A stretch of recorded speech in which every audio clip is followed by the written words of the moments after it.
On August 14, 2006, a boy who was 15 years old at that time went to the Chicago Police Department carrying a bag full of money. But here's the twist. He told the police that the money was fake, not real.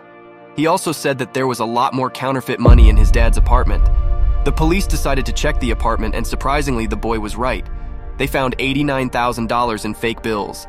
The dad got arrested because of this. But there's a hidden truth that the police didn't know. The counterfeit money wasn't actually made by the dad as they thought. It was the 15-year-old boy who had made it. Now you might wonder why a son would report his own dad to the police. Well, here's the reason. The dad's name is Art Williams Jr., and he's known for being the biggest counterfeit moneymaker in American history. Art Jr. had been involved in making fake money for a long time. He made a ton of counterfeit bills and managed to escape from the authorities for around 10 years. He even worked with criminal groups and earned millions of dollars from this illegal activity. The Secret Service, which deals with counterfeit money, considers him one of the greatest counterfeiters ever. The story of how Art Jr. reached this point is quite astonishing and unbelievable. Get prepared for an exciting adventure as we explore the interesting story of Art Jr. Art Jr. had a different kind of growing up. He lived in a place called the Chicago Projects, which wasn't like a regular neighborhood. One of his earliest memories was watching his parents steal a whole truck full of TVs. When he was just 9 years old, his mom had to go to a place where they help people with problems in their minds. She had something called schizophrenia. After that, his dad left them alone. As he got older, around his teenage years, things started to change. His mom got better with some special medicine, and she got a job. She met a nice man named Da Vinci. He had money, manners, and treated Art Jr.'s mom well. But when Art Jr. was 17, he made a big mistake. He got his 14-year-old girlfriend pregnant. He didn't have a job, so he started stealing cars to make money, but he got caught after a few weeks. They sent him to a place for young people who do bad things, like a special jail for them. Da Vinci was upset that Art Jr. felt he needed to steal, but he was also kind of glad because being young meant Art Jr. wouldn't get into as much trouble as an adult. Da Vinci wanted to help Art Jr. have a better life, like a dad would. He took Art Jr. to a secret place where they did something illegal. They had a room with machines that looked like the ones in a printing shop. But these machines were making fake money, not flyers. Da Vinci was actually making counterfeit money. He had learned this skill from his family, all the way back to their ancestors in Italy. He wanted to teach Art Jr. this skill too. Long ago, during the Civil War, a lot of the money being used was fake. So someone named Abraham Lincoln created a group to catch the people making fake money. This group was called the Secret Service. It's funny that the same day he created it, he was also killed. Over time, the Secret Service got really good at finding fake money. Da Vinci knew that his skill was getting rare and wanted to pass it down to Art Jr. He taught Art Jr. the old way of making fake money, mixing inks, using special printing methods, paying attention to details, and following the rules of the game. Art was really serious about learning the tricks of making counterfeit money. He saw his learning time with Da Vinci as important as going to college. He felt like Da Vinci was the father he never had. After 3 months, Da Vinci vanished. Art couldn't contact him, and the thought of where he might have gone got scarier as time passed. Art didn't want to ask around or visit Da Vinci's shop, so he felt abandoned again, like his dad. Without money to start his own counterfeit business, Art's dream faded. He went back to street hustling. Cocaine dealing was popular, but Art put his own spin on it. He used a fake police setup to rob drug dealers. While this paid well, it wasn't a long-term plan. After a few big robberies, Art had saved up a good amount. He told his girlfriend he was leaving crime behind and taking a construction job, but he secretly rented an apartment to continue counterfeiting using both old methods and new computer skills. He started making amazing fake bills that looked real. He got into the underground scene of Chicago, selling to different people like drug dealers, prostitutes, and taxi drivers. He was making a lot of money each month. Art stayed careful not to become too greedy, just like Da Vinci warned. He enjoyed his success, getting new things, going to parties, and even having fun at strip clubs. I mean, that's what people with regular jobs do, right? But his wife started to get suspicious. Even though he was taking care of the family with more money than she expected, she wondered if a construction worker could really make that much. Plus, she was becoming a police trainee, so she had a nose for when things seemed fishy. In 1993, she decided to ask for a divorce, and this really hurt Art. Despite making good money from counterfeiting, he lost his son and the woman he loved. Thinking that Chicago might be the problem, he left town to live with his mom in Texas. He tried to live a normal life, going to church and having dinner with his mom, but he missed the excitement of his old life. Then he met a woman named Natalie at a bar. She was street smart and into scams and illegal stuff. She hung out with drug dealers and would trick them into giving her money. Instead of seeing this as a warning sign, Art fell in love with her because she seemed like she was up for anything. He saw her as a partner in crime and told her his plan: get married, move back to Chicago, restart the counterfeit business. In the 1990s, things were changing. The Soviet Union had fallen, causing economic problems. People wanted stable money, especially the $100 bill. But with better printers and scanners, fake money was everywhere. The government needed a new $100 bill design that couldn't be easily copied. In 1996, a new $100 bill was introduced.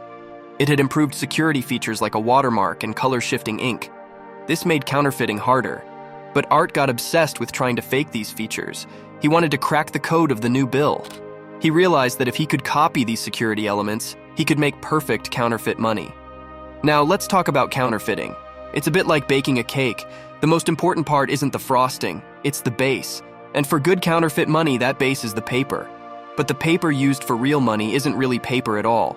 It's a mix of cotton, linen, glue from animals, and other stuff like formaldehyde resin to give it that special cash feel. But you can't just buy this paper, because you might get in trouble.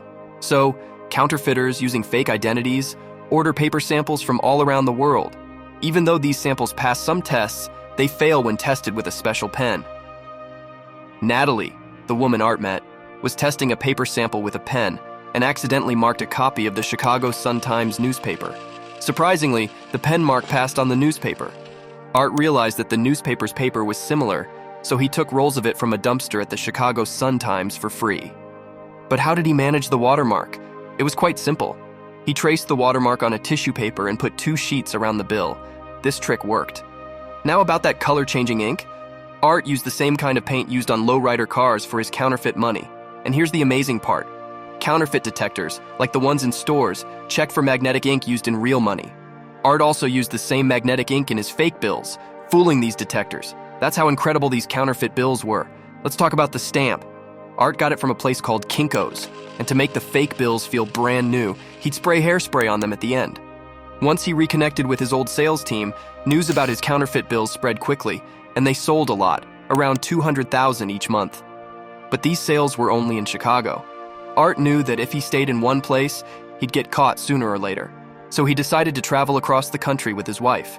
Once a month, they'd come back to Chicago, print some more fake bills, and then go on their way. Art thought his counterfeit money was so good that he could spend it himself, going against Da Vinci's rule. But he needed to be careful where he spent it. So while they were traveling, they would go to outdoor malls with young cashiers who might not be as experienced. They'd use fake $100 bills to buy something small, like baby shoes. They'd get real money back as change. They repeated this trick to gather clean cash. After 2 years, Art had made more than $5 million in counterfeit money. The Russian mafia heard about Art's skill and wanted to test his bills.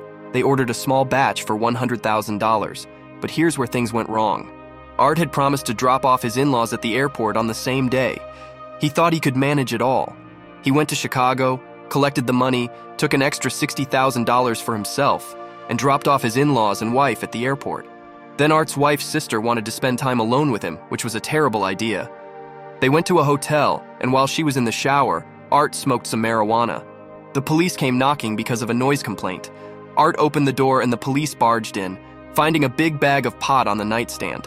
They also found his wife's sister in the shower and the counterfeit money. The Secret Service got involved and praised Art's skill with counterfeiting. However, Art got lucky. The judge ruled that the police had searched illegally, so the case was dismissed. Even the counterfeit money wasn't considered evidence. Art's wife believed him when he said he and her sister were doing nothing wrong. With his face now known to the feds, Art needed a plan. He contacted his father, who had left him when he was 9. His father was now living in Alaska and had settled down as a mechanic after a troubled past. They met up, and Art showed off his counterfeit money. His father advised him to quit, but Art couldn't resist for long. He started counterfeiting again in Alaska, but the quality wasn't the best. Art realized he couldn't keep running forever. His dad proposed a final big counterfeit batch for $5 million, followed by retirement in Alaska. Art agreed, got the supplies, and prepared for one last run. Art Jr. was clear with his dad that their counterfeiting was a secret, but Art Sr. trusted his girlfriend, Denise, and gave her counterfeit money and told her the scheme. She was supposed to clean the fake money and put it in a Jeep, but Art Jr. found out, got angry, and burned everything in the house. He hid the fake money in the forest and left. Denise and her family friend used the fake money at a mall, got caught, and spilled the beans to the Secret Service. They wiretapped the phone, heard Art Sr. talking about fake money, and arrested him. Later, Art Jr. and his partner Natalie were arrested too. At the trial, Art Sr. got 5 years, Art Jr. got 3 years, and Denise got 5 years. When Art Jr. got out of prison, his dad passed away. This made Art Jr. realize he didn't want his son to face the same abandonment he did. After prison, Art Jr. got attention for his story, but he focused on reconnecting with his son. He wanted to help him become a rapper and stay away from crime. In 2006, Art Jr. found counterfeit money his son made. They argued, and his son left the house with the fake money, just as the police were passing by. At this point, Art Jr. had nothing to hide. He didn't make the shoddy counterfeit bills found in his apartment, so he let the Secret Service search his place. They found printers and scanners, just like what was described in the Rolling Stone article. However, Art's 18-year-old son told the police that Art Sr. had made him do it. The police found $89,000 of high-quality fake bills hidden in the house, which Art Sr. had made. But the bad counterfeit bills on the table were made by Art Jr., and he got blamed for all of it. During the trial, the judge showed a super counterfeit bill and asked Art Jr. how long it took him to learn this. The judge pointed out that he could have done something good with all that time instead. This made Art Jr. realize he needed to change. Years later, in 2009, Art Jr.'s son, Art III, got arrested for counterfeiting at 18.